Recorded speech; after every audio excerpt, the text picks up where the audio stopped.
오늘 말씀은 마가복음 1장 9절로 13절까지 말씀입니다. 마가복음 1장 9절에서 13절까지 말씀 제가 봉독해 드리도록 하겠습니다. 그때 예수께서 갈릴리 나사렛으로부터 와서 요단강에서 요한에게 세례를 받으시고 곧 물에서 올라오실새 하늘이 갈라짐과 성령이 비둘기같이 자기에게 내려오심을 보시더니 하늘로부터 소리가 나기를 너는 내 사랑하는 아들이라 내가 너를 기뻐하노라 하시니라. 성령이 곧 예수를 광야로 몰아내신지라 광야에서 40일을 계시면서 사탄에게 시험을 받으시며 들짐승과 함께 계시니 천사들이 수종 들더라. 아멘. 지난 금요일은 이제 서론을 봤고요. 주일에는 1절부터 11절까지의 말씀을 봤었지만 오늘은 또 9절부터 13절까지의 말씀을 같이 한번 보도록 하겠습니다. 지난주 우리가 좀 중점적으로 봤던 것은 세례 요한의 세례에 대한 이야기였죠. 세례가 예수님이 받으신 것 자체가 죄가 있어서 그런 게 아니죠. 죄사함의 세례가 아니었고 예수님은 세례를 통해 공생애 즉 복음의 시대를 시작하시는 그 첫걸음을 공식적으로 드러내주는 사건으로 지금 세례를 받고 계시다라는 겁니다. 자, 근데 오늘 본문 9절을 보면요, 우리가 많이 오해하는 한 지명이 나오죠. 9절 말씀이 이렇게 되어 있습니다. 그때에 예수께서 갈릴리 나사렛으로부터 와서 요단강에서 요한에게 세례를 받으시고, 연습을 많이 해도 갈릴리 나사렛이 잘 안 돼요, 제가. 예수님이 갈릴리 나사렛으로부터 와서 남쪽인 요단강에서 요한에게 세례를 받으셨다, 이 얘기를 하고 있는 건데, 사실 마가복음에 있는 전체적인 예수님의 행적을 추적해 보면요, 남쪽과 북쪽을 각각 왔다 갔다 2번 하시는 걸로 그렇게 나와 있는 것을 보게 됩니다. 그 한 번이 지금 우리가 보고 있는 세례의 이 장면에서 북쪽 갈릴리에서 남쪽으로 오셨다, 그렇게 기록하고 있고요. 또 한 번은 어디냐 하면 마가복음 전체에 등장합니다. 1장부터 9장까지 말씀을 보면 예수님께서 세례 받으신 이후에 다시 북쪽 갈릴리로 가셨다고 기록하고 있고요. 거기에서 자신의 공생애 즉 복음의 시대를 열어가시는 그 모습들이 기록되어져 있는 것을 보게 됩니다. 그리고 10장부터 16장 마지막까지 보게 되면은 다시 예수님이 남쪽 유대 지역으로 내려가셔서 이 공생애 즉 복음의 시대를 마무리하시는 그 모습으로 그려져 있는 것을 보게 된다라는 겁니다. 쉽게 말씀을 드리면요, 마가복음은 1장부터 9장까지의 조금 더 많은 분량을 가지고 예수님이 북쪽 갈릴리에서 더 많이 활동하셨다라는 기록을 남겨주고 있다라는 거예요. 그런데 그럼에도 불구하고 성경을 보게 되면요, 이 북쪽 갈릴리 지방에 대한 오해가 곳곳에 나와 있는 것을 보게 됩니다. 예를 들어 사도행전 2장 7절 말씀을 보면 이렇게 기록하고 있습니다. 다 놀라 신기하여 여겨 이르되 보라, 이 말하는 사람들이 다 갈릴리 사람이 아니냐. 사도행전 2장에 나오는 이 이야기는 오순절 성령 임재 사건을 이야기하고 있는데, 각국의 유대인들이 모였을 때에 제자들에게 성령이 임하는 사건을 이야기하고 있죠. 그때 제자들이 성령님이 말하게 하심을 따라 각 다른 언어, 지방의 다른 언어들로 말하기 시작했다라고 그렇게 기록하고 있는 것을 보게 됩니다. 그리고 그것에 대해서 놀랍고 신기하게 여기며 사람들이 했던 말이 뭐냐 하면 오늘 본문에 나오는 이 말하는 사람들이 다 갈릴리 사람이 아니냐, 그렇게 이야기했다는 거예요. 쉽게 표현하면 깡촌인 갈릴리 지역 출신의 사람들인데 어떻게 다른 나라와 다른 지방의 언어를 이렇게 말할 수 있느냐라는 이야기를 하고 있는 장면이라는 거예요. 그러니까 이게 당시 유대 사회에 있었던 일반적인 시각, 우리가 편견이라고 볼 수 있는 그 시각이다라는 겁니다. 근데 이게 과연 맞느냐라는 것을 같이 한번 좀 보자라는 거예요. 데이빗 비빈이라고 하는 학자가 있는데 유대인의 눈으로 본 예수라는 책을 썼습니다. 그 책에 보면 이런 글이 나옵니다. 사실 당시 전체 지중해 영역을 고려해 보면 갈릴리를 비롯한 북쪽 지방이 오히려 더 외부 세계에 노출되어 있었고 교류도 활발했던 지역 사람이었다. 이 사람에 따르면요, 예수님의 고향인 나사렛으로부터 동쪽으로 조금만 가면 갈릴리 호수에 인접한 한 도시가 있는데 그 도시가 티베리아스, 즉 우리 성경으로는 디베랴라고 하는 지역입니다. 근데 이 도시에는 당시 로마의 휴양지와 같은 그런 곳으로 쓰였다라고 이야기하고 있고요. 거기에 로마식 극장도 있었다라고 이야기하고 있습니다. 그만큼 북쪽 갈릴리라는 이 지역은 로마의 부유층들이 자주 드나드는 곳이었고 로마와의 교류도 활발했다라고 볼 수 있다는 거죠. 그에 비해서 남쪽 유대 지역은 어떠냐?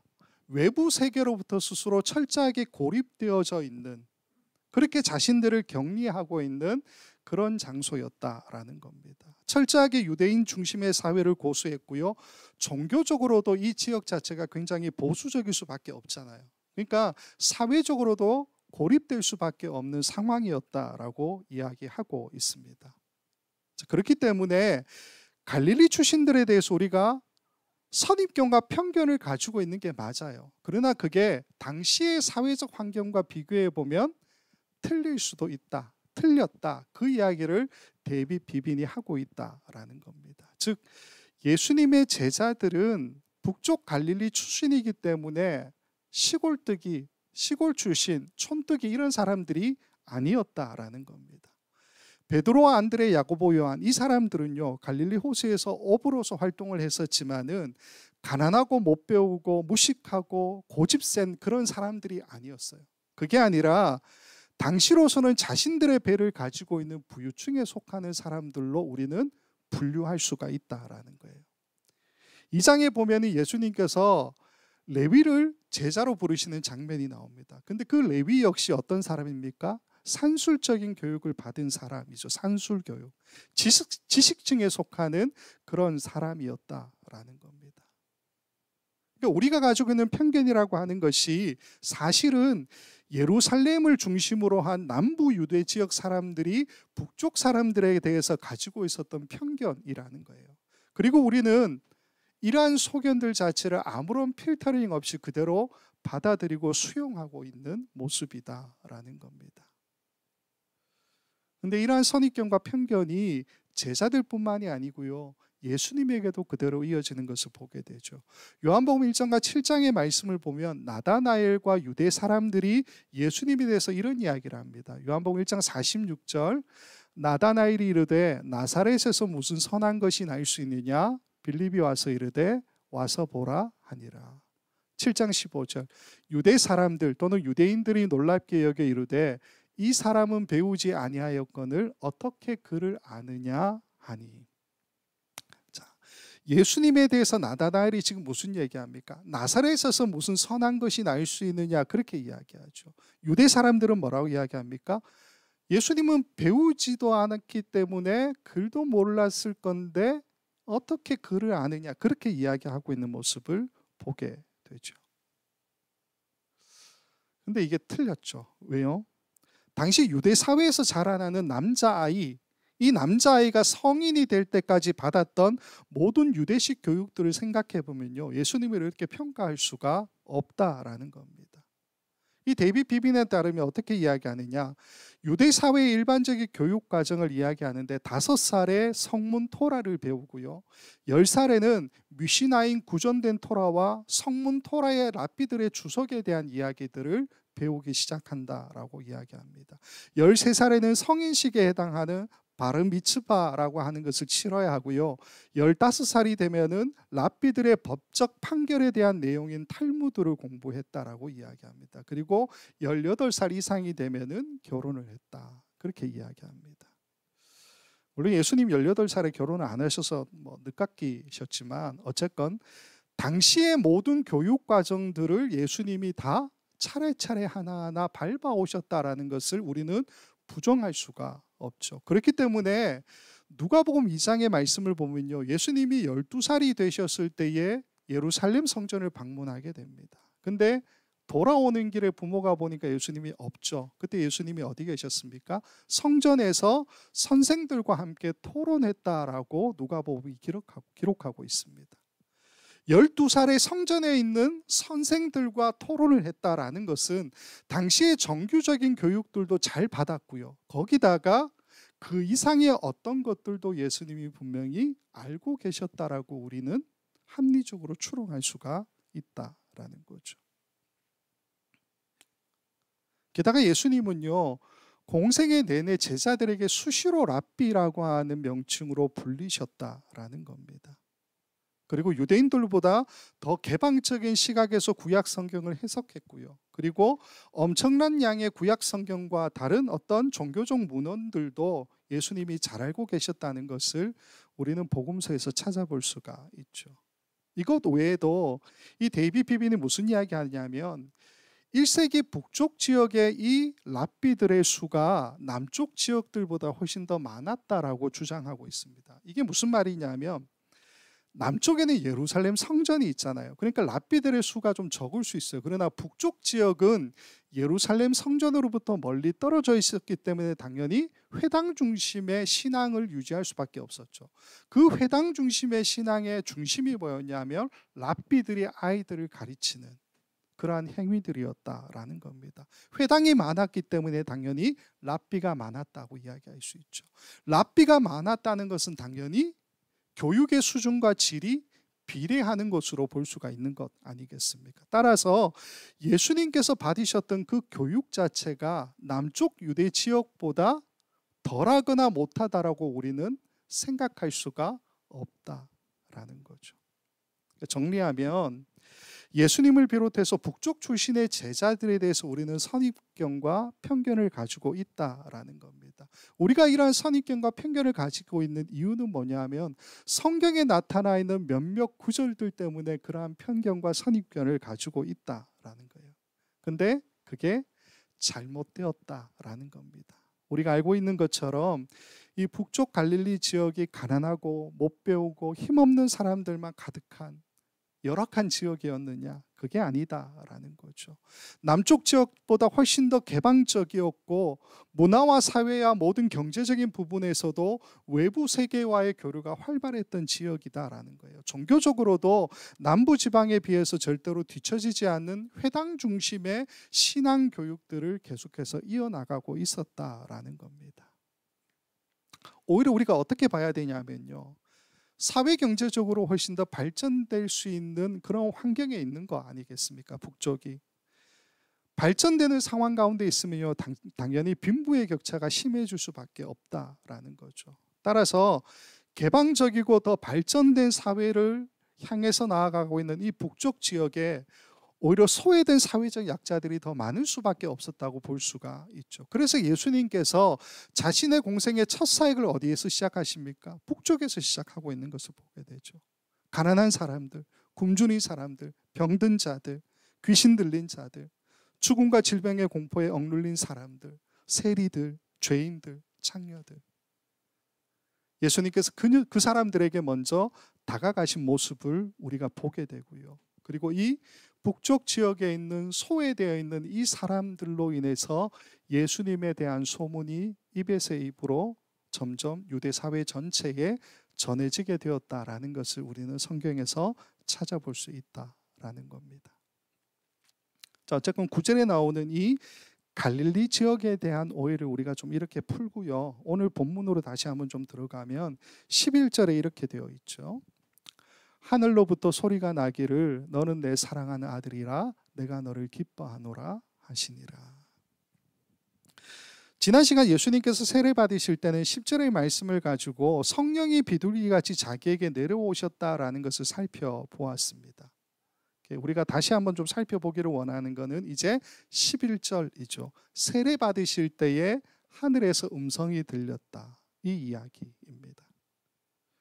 하늘에서 들린 이 음성에 대한 기록은 마가복음과 누가복음은 거의 비슷하고요. 마태복음은 조금 차이가 있는 것을 보게 됩니다. 우선 마태복음만 보면요, 하늘의 음성을 들었던 대상, 그 범위를 정확하게 지정해 주지 않고 있어요. 그러나 마가복음과 누가복음을 보면은 그 음성이 예수님에게만 들렸을 가능성을 우리에게 열어주고 있습니다. 말씀을 보면 세 구절이 이렇게 됩니다. 마태복음 3장 17절, 마가복음 1장 11절, 누가복음 3장 22절 이렇게 되어 있는데요. 마태복음 3장 17절 보면 이렇게 되어 있죠. 하늘로부터 소리가 있어 말씀하시되 이는 내 사랑하는 아들이요 내 기뻐하는 자라. 마가복음 1장을 보면 너는 내 사랑하는 아들이라 내가 너를 기뻐하노라. 누가복음 3장 22절도 너는 내 사랑하는 아들이라 내가 너를 기뻐하노라. 이렇게 말씀하고 있죠. 이 세 구절을 비교해 보면 하늘에서 들린 그 음성이 예수님을 너는 혹은 너를로 지칭하느냐 아니면 마태복음처럼 이는으로 지칭하느냐의 차이가 나타나 있는 것을 보게 됩니다. 일단 밑에 거인 마가복음과 누가복음을 보면요, 너는이라고 하는 이 단어가 헬라어로 쉬라는 단어입니다. 쉬. 이 단어는 2인칭 단수 대명사이기 때문에 우리가 번역한 것처럼 너는이 맞습니다. 마태복음의 이는이라고 하는 이 단어는 후토스라는 단어가 번역이 된 건데 3인칭 주격 대명사입니다. 따라서 그는, 그 이는 이렇게 번역하는 게 맞죠. 마태복음이 3인칭으로 번역하고 있다. 우리는 이는으로 되어 있지만 그는 그 이는으로 우리가 번역할 수 있기 때문에 하늘의 음성을 우리는 어떻게 이해할 수 있습니까? 예수님도 들었고 그 자리에 함께 있는 사람들도 다 같이 들었다라고 이해할 수 있죠. 마가복음과 누가복음은 너는이라고 되어 있기 때문에 예수님에게만 직접적으로 이 음성이 들렸을 가능성도 우리에게 열어주고 있다라는 겁니다. 자, 그런데 이렇게 살펴보지만 누가 들었느냐 하는 문제는 별로 중요하지 않습니다. 더 중요한 것은 뭐냐 하면 어떤 음성의 내용이었느냐 하는 게 중요하겠죠. 두 가지로 정리가 됩니다. 첫 번째는 이는 내 사랑하는 아들이라 이렇게 이야기하죠. 너는 내 사랑하는 아들이라. 여기에서 사랑하는으로 번역된 단어가 아가페토스라고 하는 단어입니다. 사랑하는, 존경하는, 좋아하는, 친애하는 이런 뜻으로 번역이 되는 단어인데 이 단어는 독특하게 자녀인 아들이나 딸과 함께 연관되어서 쓰이면요, 고유성의 의미로 유일한이라는 뜻을 가지고 있습니다. 유일한. 예를 들어 창세기 22장 2절, 12절, 16절 말씀을 보면요, 이 말씀이 이삭을 아브라함의 독자 혹은 외아들이라고 부르는 건데 우리 성경은 독자라 되어 있지만 예전에 우리 개역 한글을 보면 외아들 이렇게 번역하고 있습니다. 이 단어가 히브리어로는 야히드라는 단어인데 이게 70인역 헬라어로 번역이 될 때 어떻게 번역됐냐면 유일한이란 뜻으로 아가페토스라는 단어로 번역이 된 것을 보게 됩니다. 그래서요, 그는 내 사랑하는 아들이요, 이 말씀을 제대로 번역하면 어떻게 되냐면 그는 내 유일한 아들, 외아들, 독자요 이렇게 번역하는 것이 맞다라는 거예요. 이걸 좀 기억하시고 두 번째는 어떤 음성입니까? 내가 너를 기뻐하노라 그렇게 말씀하는 음성이 들렸죠. 여기서 기뻐하노라라고 쓰인 단어가 유도케오라는 단어인데 이 단어는 유라고 하는 단어와 도케오라고 하는 두 단어가 합쳐진 겁니다. 유라는 단어는 우리가 유앙겔리온 살펴볼 때 그 단어와 똑같아요. 앞에 유는 좋은, 잘, 영어로 굿 이런 뜻이고요. 도케오라고 하는 단어는 뭐냐면 여기다 가정하다, 간주하다, 생각하다 이런 뜻을 가지고 있습니다. 그래서 유도키오라고 하면 어떤 뜻이 되냐면 좋게 여기다, 좋게 생각하다, 좋게 가정하다 이런 뜻을 가지고 있습니다. 그러니까 단어적인 뜻으로는 이렇지만은 이 유도케오라고 하는 이 단어가 앞에 있는 것과 연결이 되죠. 무슨 말입니까? 내 유일한 아들, 독자하고 연결되는 것 아니겠습니까? 우리는 거기에서 의미를 찾아야 된다라는 거예요. 내가 너를 좋게 여기노라, 내가 너를 좋게 생각하노라. 그렇게 번역할 수 있지만 이게 남에게 하는 말이 아니고 나의 사랑하는 유일한 독자에게 지금 하고 있는 말이기 때문에 애정이 가득하다라는 거죠. 그래서 이 11절에 나오는 이 음성을 우리가 다 번역하면 이는 내 사랑하는 아들이요 내 기뻐하는 자라 이렇게 되어 있지만 제대로 번역하면 어떻게 됩니까? 나의 유일한 아들, 사랑받는 내 아들을 내가 너무나도 기쁘게 여기노라. 이렇게 번역이 돼요. 나의 유일한 사랑받는 아들을 내가 너무나도 기쁘게 여기노라. 제가 굳이 이 말씀을 드리는 이유가 뭐냐 하면요, 하늘에서 들린 이 음성이 우리에게 무언가를 이야기하고 있기 때문입니다. 그게 뭐냐 하면 바로 예수님과 하나님의 그 관계가 애틋한 부자의 관계라는 거죠. 복음서는 그 사실을 강조하고 있습니다. 마가복음을 보면요, 이러한 관계에 대한 언급이 몇 군데 더 나옵니다. 마가복음 8장과 13장과 14장을 보게 되면요, 이런 말씀이 있습니다. 8장 38절, 누구든지 이 음란하고 죄 많은 세대에서 나와 내 말을 부끄러워하면 인자도 아버지의 영광으로 거룩한 천사들과 함께 올 때에 그 사람을 부끄러워하리라. 13장 22절, 그러나 그날과 그때는 아무도 모르나니 하늘에 있는 천사들도 아들도 모르고 아버지만 아시느니라. 14장 36절, 이르시되 아빠 아버지여, 아버지께는 모든 것이 가능하오니 이 잔을 내게서 옮기시옵소서. 그러나 나의 원대로 마시옵고 아버지의 원대로 하옵소서 하시고. 마가복음은 분명하게 예수님과 하나님의 사이가 애틋한 부자의 관계라는 사실을 계속해서 상기시켜 주듯이 말씀을 쓰고 있는 것을 보게 되죠. 그런데 이 관계만 이야기하는 것이 아니고요, 예수님이 하나님과 부자의 관계에 있는 것처럼 우리에게도 이 관계가 이어진다라는 사실을 해주고 있습니다. 그것도 예수님께서 직접 말씀으로 이 관계에 대해서 이야기하시는 장면이 마가복음 11장 25절에 이렇게 나와 있습니다. 서서 기도할 때에 아무에게나 혐의가 있거든 용서하라. 그리하여 하늘에 계신 너희 아버지께서도 너희 허물을 사하여 주시리라 하시니라. 물론 이 말씀 자체가 우리와 하나님의 관계가 부자의 관계라는 사실을 강조하기 위한 말씀만은 아니죠. 그러나 쓰여 있는 단어 자체가 그 관계를 이야기해 주고 있다라는 거예요. 바울 서신을 보게 되면요, 우리와 하나님의 관계를 부자의 관계로 풀어내는 말씀들이 여러 곳에 나옵니다. 특히 로마서 8장 15절과 갈라디아서 4장 6절 말씀을 보면 이렇게 되어 있죠. 로마서 8장 15절, 너희는 다시 무소하는 종의 영을 받지 아니하고 양자의 영을 받았으므로 우리가 아빠 아버지라고 부르짖느니라. 갈라디아서 4장 6절, 너희가 아들이므로 하나님이 그 아들의 영을 우리 마음 가운데 보내사 아빠 아버지라 부르게 하셨느니라. 그러니까 지금 마가복음이 우리에게 보여주는 건 뭐냐 하면요, 예수님과 하나님과의 그 관계가 애틋한 부자의 관계인 것처럼 우리도 하나님과 그런 애틋한 부자의 관계에 있다라는 사실을 말해주고 있다라는 겁니다. 이게 사실 우리에게 굉장히 놀라운 메시지 아니겠습니까? 그런데 오늘 본문으로 다시 돌아가면요, 하나님과 부자의 관계에 있는 하나님의 유일한 사랑받는 아들이신 예수님의 이 다음 행보는 좀 의외다라는 생각이 들죠. 마가복음 1장 12절 13절을 보면 이렇게 기록합니다. 성령이 곧 예수를 광야로 몰아내신지라 광야에서 40일을 계시면서 사단에게 시험을 받으시며 들짐승과 함께 계시니 천사들이 수종 들더라. 이 마가복음은 유일한 사랑받는 아들이신 예수님께서 성령님께 몰아내심을 당하셔서 광야에서 40일 동안 사단에게 시험을 받으시며 들짐승과 함께 계셨다라고 기록하고 있죠.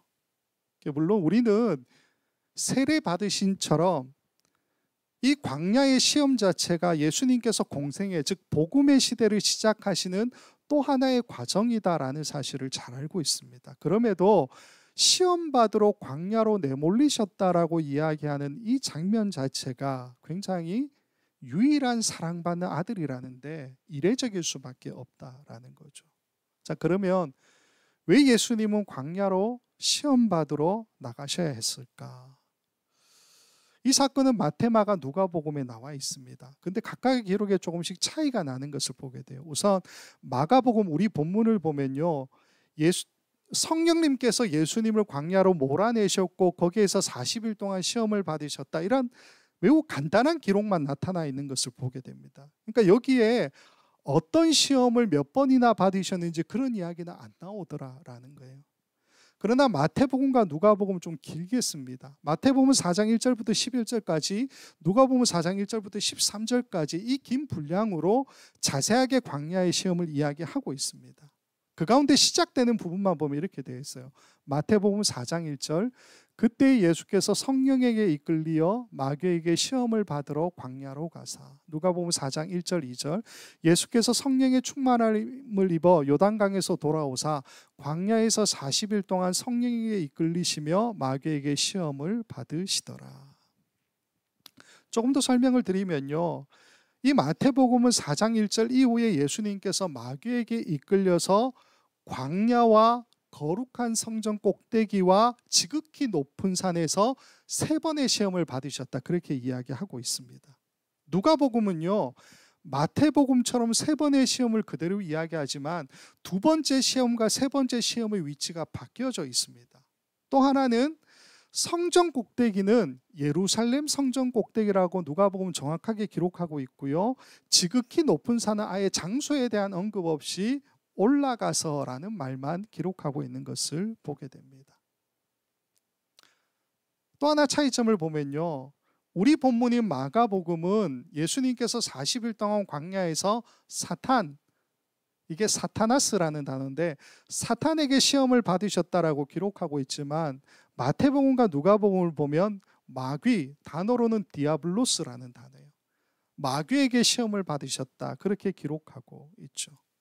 또 하나 더 보면요, 마태복음과 누가복음은 예수님께서 성령에게 이끌리셔서 광야로 나가 시험을 받으셨다 기록하지만, 오늘 우리 본문인 마가복음은 성령님이 예수님을 광야로 몰아내심을 당해서 광야에서 시험을 받으셨다, 그렇게 기록하는 것을 보게 됩니다. 마태나 누가복음이 쓰고 있는 이끌리셨다, 이 단어는요, 우리 한글로 번역된 것은 이끌리셨다 똑같지만 사실 원어로 보면 조금 달라요. 마태복음은 안하고라는 단어를 쓰고 있는데 끌어올라가다, 데리고 가다, 놓아주다, 들어올리다 이런 뜻을 가지고 있고요. 누가복음은 아고라는 단어를 쓰고 있고 이끌다, 데리고 가다, 안내하다 이런 뜻을 가지고 있는 단어를 쓰고 있습니다.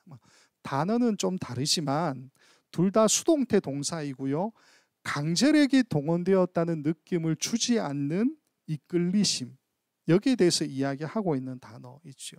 근데 반면 오늘 본문인 마가복음은 성령님께서 예수님을 몰아내셨다라고 이야기하는데, 이 단어는 에크발로라고 하는 단어입니다. 내쫓다, 내보내다, 잡아빼다, 보내버리다 이런 뜻을 가지고 있고요, 능동태 동사이기 때문에 강제력이 있는 몰아냄, 강제력이 있는 쫓아냄 이런 뜻을 가지고 있는 단어라는 겁니다.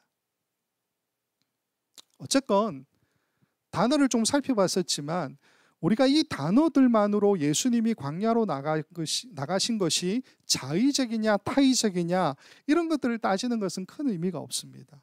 왜냐하면 예수님께서 지금 벼랑 끝에 서 계시고 성령님이 가기 싫어하시는 예수님을 억지로 등 떠밀어서 떨어뜨리신 게 아니잖아요. 우리 성령님이 지금 보여주시는 모습은 뭐냐면 등 뒤에서 밀고 앞에서 이끌어 가시는, 끌어주시는 그 모습으로 예수님과 함께하는 모습을 우리에게 보여주고 계시다라는 겁니다. 정리하면 예수님께서 광야 40일의 시험을 분명히 받으셨죠. 성령님은 그 예수님을 이끄심으로, 몰아내심으로, 함께 하심으로 사에게 모든 힘을 보태고 계셨다라는 겁니다. 세례 받으실 때 성령님이 예수님께 내려오셨다라는 것을 제가 어떻게 해석했습니까? 이 내려오다라는 단어가 비참함과 부끄러움과 낮은 상태로 던져지는 것을 이야기한다라고 말씀을 드렸죠. 예수님의 마지막, 공생애의 그 마지막, 복음의 시대의 마지막의 그 모습이 그와 같을 거다라고 말씀을 드리지 않았습니까? 지금 광야 40일의 시험을 받으시지만 이것보다 더 잔인하고 힘든 길을 걸어가셔야 하는 것이 예수님에게 예비된 고난의 길, 죽음의 길, 십자가의 길이라는 거죠. 그렇기 때문에 성령님은 지금 이 광야 시험에서부터 예수님을 이끄시고 몰아내시고 함께 하시는 것으로 동행하는 모습을 보여주고 계시다라는 겁니다. 이 과정이 지극히 힘들었기 때문에 오늘 본문 1장 13절 끝에 보면은 천사들이 와서 예수님께 수종을 들었다, 그렇게도 이야기하고 있죠. 사실 저와 여러분 모두도 매일매일 우리의 삶 속에서 광야를 시험하는 것만 같은 그러한 삶을 살아갈 때가 참 많지 않습니까? 수많은 광야에서의 선택이 우리 앞에 놓여 있고요. 때로는 그 선택이 우리를 곤란하게 하고 지치게 하는 것이 사실이죠. 아무도 도와주는 사람이 없었고 지혜롭게 선택할 만한 능력도 나에게 없는데 왜 우리는 이렇게 끝없는 광야의 길을 걷는 것 같은 인생을 살아가고 있느냐라는 겁니다. 생각해 보면 우리가 당하게 되는 수많은 그 시험들, 그 고난들은 사단들로부터 오는 유혹과 시험들도 있지만 대부분은 나 자신으로부터 오는 유혹과 시험들이 더 많을 때가 있죠. 내가 버리지 못했기 때문에, 또 내가 인내하지 못했기 때문에 생겨나는 그것들로부터 우리의 삶 속에서 헤맬 때가 참 얼마나 많으냐라는 겁니다. 오늘 본문의 예수님은 이 광야 40일의 이 시험을 성령님의 이끄심과 몰아내심과 함께 하심으로 버텨내시고요. 공생의 즉 복음의 시대를 열어가시는 그 모습도 성령님과 함께 동행하시는 것으로 걸어가시는 모습을 우리에게 보여주고 계시죠. 하물며 우리는 얼마나 더 성령님의 함께 하심을 간구해야 되느냐라는 말입니다. 로마서를 보면 바울 사도가 이런 이야기를 하죠. 8장 26절부터 27절 말씀입니다. 이와 같이 성령도 우리의 연약함을 도우시나니 우리는 마땅히 기도할 바를 알지 못하나 오직 성령이 말할 수 없는 탄식으로 우리를 위하여 친히 간구하시느니라. 마음을 살피시는 이가 성령의 생각을 아시나니 이는 성령이 하나님의 뜻대로 성도를 위하여 간구하심이니라. 이 사실을 다윗은 좀 일찍 알았던 것 같습니다. 시편 23편을 보면은 다윗이 이렇게 고백하죠. 23편 4절입니다. 내가 사망의 음침한 골짜기로 다닐지라도 해를 두려워하지 않을 것은 주께서 나와 함께 하심이라. 주의 지팡이와 막대기가 나를 안위하시나이다. 말씀을 정리하도록 하겠습니다. 오늘 우리가 살펴본 이 말씀 이후에 14절부터 있는 말씀들은 드디어 본격적인 예수님의 공생애, 복음의 시대가 열려지고 있는 그 이야기를 하고 있는 것을 보게 됩니다. 즉 오늘 본문의 이야기는 그 시작점 바로 앞에 있는 사건을 우리에게 말해주고 있죠. 우리는 이 본문에서 두 가지를 기억할 필요가 있다라는 겁니다. 첫 번째는 예수님이 하나님의 유일한 사랑받는 아들로서 애틋한 부자의 관계에 계셨다라는 사실입니다. 그리고 공생애 내내 예수님께서 이 관계를 맺어 오셨던 것 자체가 예수님을 마지막 십자가의 자리, 죽음의 자리까지 갈 수 있는 원동력이 되었다라는 거죠. 두 번째는 예수님께서 세례 받으실 때에 성령님이 비둘기같이 내려오심으로, 더 자세히 말씀을 드리면 성령님이 예수님께 비참함과 부끄러움과 낮은 상태로 던져지듯이 내려오신 것처럼 예수님이 살아가셔야 될 삶도 그와 같은 길이다라는 거죠. 그런데 이 공생애, 복음의 시대를 시작하는 예수님은 혼자가 아니라 성령님의 이끄심과 몰아내심과 함께 하심으로 그 길을 걸어가고 계시다라는 겁니다. 우리에게 이 두 가지가 필요하지 않겠느냐라는 거예요. 간절히 소망하기는 우리가 하나님의 자녀인 것과 우리가 혼자가 아니라는 이 사실을 저 여러분 모두가 함께 기억했으면 좋겠습니다. 비록 우리가 가는 길이 광야일지라도 그 광야의 끝에 무언가 찬란한 면류관이 있는 것이 아니라 고난과 죽음이 예비되어 있다 할지라도 내가 하나님의 자녀다. 성령님이 나를 이끌고 몰아내시고 함께 하신다. 그곳으로 우리가 지금 우리 앞에 펼쳐진 복음의 시대를 걸어가고 있다. 이 사실을 우리가 기억했으면 좋겠습니다. 내가 하나님의 자녀인 것과 성령님께서 지금도 나와 함께 하신다는 이 사실, 그리고 우리 성도들도 지금 같이 가고 있죠. 우리가 이 사실을 기억하면서 우리에게 주어진 이 복음의 시대를 예수님이 가신 그 모습 그대로 함께 잘 걸어갈 수 있는 귀하고 복된 모든 성도들 될 수 있기를 주님의 이름으로 간절히 축원을 드립니다. 기도하겠습니다. 아버지 하나님, 오늘 말씀을 통해 복음의 시대를 열어가시는 예수님의 행적을 쫓아가게 하시니 감사를 드립니다. 유일한 사랑받는 아들이시면서도 우리 때문에 성령님처럼 비참함과 부끄러움과 낮은 상태로 던져지듯이 복음의 시대를 걸어가셨던 예수님을 생각하면 한없이 부끄러운 우리 자신을 다시 한번 고백하게 됩니다. 그럼에도 우리를 예수님처럼 애틋한 부자의 관계로 다시 불러주시는 하나님, 감사를 드립니다. 또 광야와 같은 시험과 고난의 길을 홀로 간다 말씀하지 않으시고 성령님께서 이끄심과 몰아내심과 함께 하심으로 같이 가고 있다 말씀하시니 감사드립니다. 그러나 아버지 하나님, 우리가 가야 하는 이 복음의 시대의 끝에 고난과 죽음과 십자가가 있기 때문에 쉽게 우리의 발걸음이 떨어지지 않음을 고백합니다. 그럼에도 주님께서 열어놓으신 이 복음의 시대를 우리 또한 끝까지 잘 걸어갈 수 있도록 허락하여 주시옵소서. 한 사람도 도중에 탈락하거나 멈추거나 낙오하지 않게 하여 주시고, 우리가 서로를 돌아보고 격려하며 우리가 하나님의 자녀인 것과 혼자가 아니라는 이 사실을 기억하며 복음의 시대를 살아내는 모든 하나님의 자녀들이 되도록 허락하여 주시옵소서. 감사하고 우리 앞서 복음의 시대를 걸어가신 예수 그리스도의 이름으로 기도하옵나이다.